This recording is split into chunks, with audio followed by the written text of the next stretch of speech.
शाहीन बाग में भी हाँ, आप मौजूद शाहीन थे। बाग में मौजूद क्या डिफरेंस लगा कि वो आंदोलन लोग हार जाते हैं और ये किसान आंदोलन जीते हैं?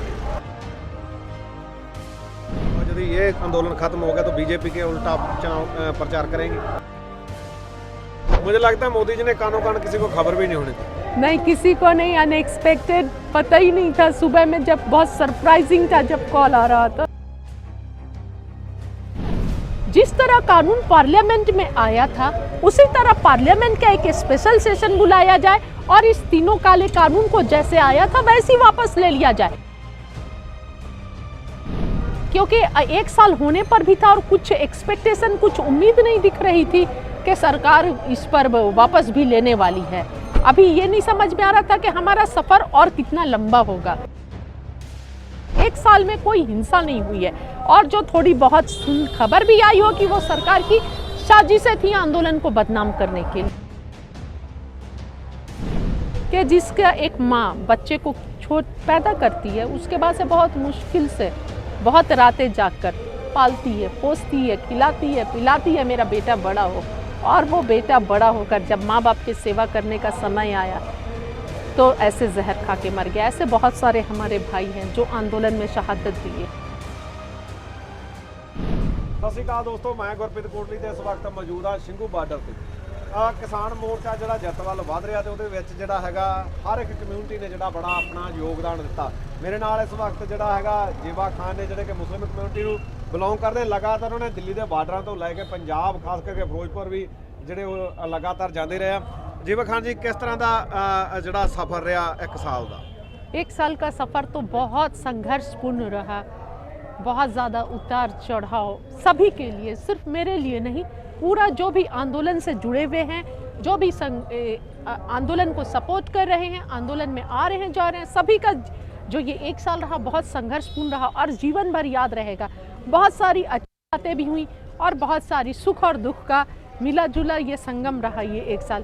पर कल जैसे ही सुबह में ये खबर मिली कि सरकार ने कानून वापस करने के लिए घोषणा कर दिया है, तो तहे दिल से हम शुक्रिया अदा करते हैं, सरकार की इस फैसले का इस्तकबाल करते हैं और भारत सरकार से ये अपील करती हूँ कि अविलंब जिस तरह कानून पार्लियामेंट में आया था उसी तरह पार्लियामेंट का एक स्पेशल सेशन बुलाया जाए और इस तीनों काले कानून को जैसे आया था वैसे ही वापस ले लिया जाए, क्योंकि 26 तारीख को एक साल हो जाएंगे और किसान काफ़ी दिनों से सरहदों पर है, अपने घरों से दूर। एक साल का समय कम नहीं होता है, तो और समय न लगाया जाए और तीनों काले कानून को वापस लिया जाए पार्लियामेंट में, ताकि किसान अपने घरों को लौट सके। और इससे पहले आपने काफ़ी आंदोलनों में शिरकत की, जैसे पहले 3 तलाक वाला कानून आया था, तब आप, मुझे लगता है वहाँ पे शाहीन बाग में भी हाँ, आप मौजूद शाहीन थे। बाग में मौजूद क्या डिफरेंस लगा कि वो आंदोलन लोग हार जाते हैं और ये किसान आंदोलन जीत जाते हैं? क्या कारण है? देखिए, कारण तो कुछ भी नहीं है ऐसा। उस समय कोविड हो गया था, कोविड के बहाने से सरकार ने आंदोलन को उठा दिया था और अभी ऐसा कुछ बहाना नहीं चला। वो आंदोलन से ये थोड़ा अलग है, ये पूरा देश का आंदोलन है, पूरा देश ने इसमें समर्थन किया है और सरकार यहाँ पर बहुत बैकफुट पर चली गई। कल जैसे ही खबर मिली तो बहुत खुशी हुई, क्योंकि एक साल होने पर भी था और कुछ एक्सपेक्टेशन, कुछ उम्मीद नहीं दिख रही थी कि सरकार इस पर वापस भी लेने वाली है। अभी ये नहीं समझ में आ रहा था कि हमारा सफ़र और कितना लंबा होगा। बस ये हौसला था और हिम्मत था कि चाहे कितना भी लंबा होगा, यहाँ से कानून तो वापस करवा कर ही हम जाएंगे। जो हमारा हौसला और स्ट्रॉन्ग डिटर्मिनेशन के वजह से ये आंदोलन हम जीते। और इस आंदोलन की सबसे बड़ी खूबी जो है वो यहाँ पे जो भाईचारा है, एकता है, दुनिया का सबसे बड़ा आंदोलन और एकदम शांतमय तरीके से चल रहा है और यहाँ पर सेवा भावना जो देखने को मिली वो कहीं नहीं देखने को मिली, ठीक है। और संस्कार है और अहिंसा के रास्ते पर चल के एक साल में कोई हिंसा नहीं हुई है और जो थोड़ी बहुत खबर भी आई हो कि वो सरकार की साजिशें थी आंदोलन को बदनाम करने के लिए, ठीक है। तो एक मिनट में ये बोलना चाहती हूँ कि ऐसा आंदोलन न कभी किसी ने देखा है, न कभी देखने को मिलेगा। बस ये जो जीत है ये आंदोलन की, ये संविधान की जीत है, लोकतंत्र की जीत है, हमारी एकता की जीत है, भाईचारे की जीत है, देश की आम जनता की जीत है, किसानों की जीत है और एक एक आम जन की जीत है ये। तो आप लगातार पंजाब जाते रहे हो, पंजाब का आपने देखा, माहौल देखा है, क्या आने वाले समय में भी आपने पंजाब में कोई है आपका कोई मान लो इरादा है कोई इलेक्शन लड़ने का, कोई यूनियन के साथ काम करने का? देखिए, इलेक्शन के बारे में तो अभी कुछ भी नहीं सोचा है मैंने, ऐसा कोई इरादा नहीं है। लेकिन जहाँ तक काम करने के लिए, तो काम करने के लिए कोई क्षेत्र नहीं है, पूरा देश ही हमारा है और कोई एक जगह पर्टिकुलर प्लेस नहीं है। जहाँ भी मौका मिलेगा मुझे काम करने के लिए और जो भी बुलाएंगे मैं जाऊंगी। तो लगातार इसके बाद यूपी में चुनाव, यदि ये आंदोलन खत्म हो गया तो बीजेपी के उल्टा चुनाव प्रचार करेंगे?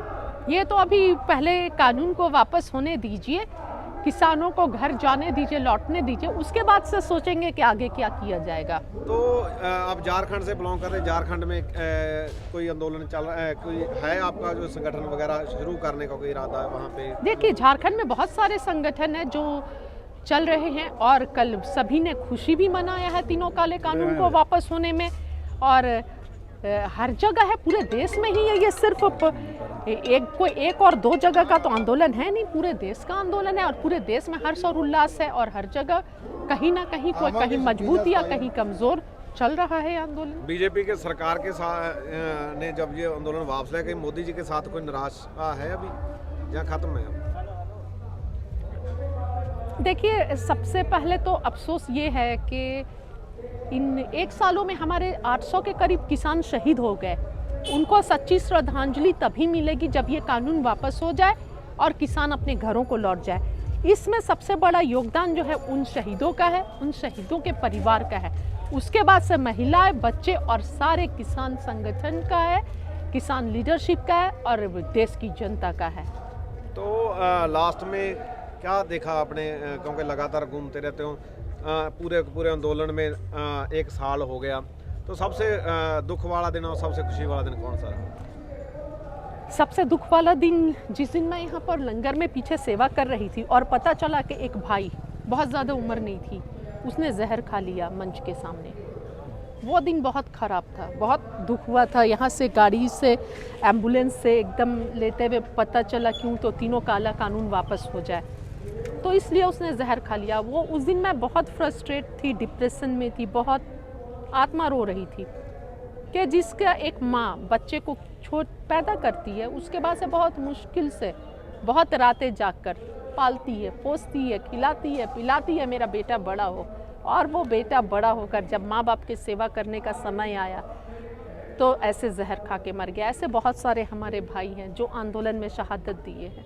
तो खुशी वाला दिन कौन सा? और खुशी का दिन कल का था जब ये पता चला कि सरकार ने फैसला ले लिया है। ठीक है, मुझे लगता है मोदी जी ने कानों कान किसी को खबर भी नहीं होने दी। नहीं, किसी को नहीं, अनएक्सपेक्टेड, पता ही नहीं था। सुबह में जब बहुत सरप्राइजिंग था जब कॉल आ रहा था, तो पहले तो मुझे लगा मजाक कर रहे हैं इसी सब झूठ का, फिर देखी जब न्यूज़ देखी और ये तो फिर अनएक्सपेक्टेड। बहुत खुश थे हम।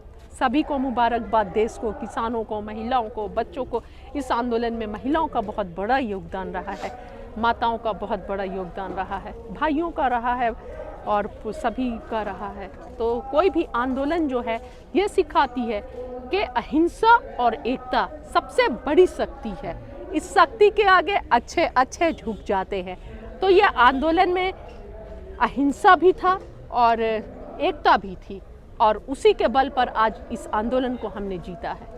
परमात्मा ਦਾ ਵੀ ਯੋਗਦਾਨ ਸੀ जी, सही बात है। ਤੁਹਾਡੀਆਂ ਗੱਲਾਂ ਸ਼ੇਅਰ ਕੀਤੀਆਂ ਕਿ ਜਿਹੜਾ ਅਹਿੰਸਾ ਦੇ ਮਾਰਗ ਦੇ ਨਾਲ ਜਿਹੜਾ ਇਹ ਅੰਦੋਲਨ ਜਿਹੜਾ ਹੈਗਾ ਜਿੱਤ ਵੱਲ ਵਧਿਆ ਤੇ ਆਉਣ ਵਾਲੇ ਸਮੇਂ ਦੇ ਵਿੱਚ ਉਹਨਾਂ ਨੇ ਕੀ ਕਰਨਾ ਉਹਦੇ ਬਾਰੇ ਉਹਨਾਂ ਨੇ ਕੋਈ ਖੁਲਾਸਾ ਨਹੀਂ ਕੀਤਾ। ਬਣੇ ਰਹੋ ਗੁਰਪ੍ਰੀਤ ਕੋਟਲੀ ਫੇਸਬੁੱਕ ਪੇਜ ਨਾਲ, ਗੁਰਪ੍ਰੀਤ ਕੋਟਲੀ YouTube ਚੈਨਲ। ਤੁਹਾਡਾ ਸਾਰਿਆਂ ਦਾ ਬਹੁਤ ਬਹੁਤ ਧੰਨਵਾਦ।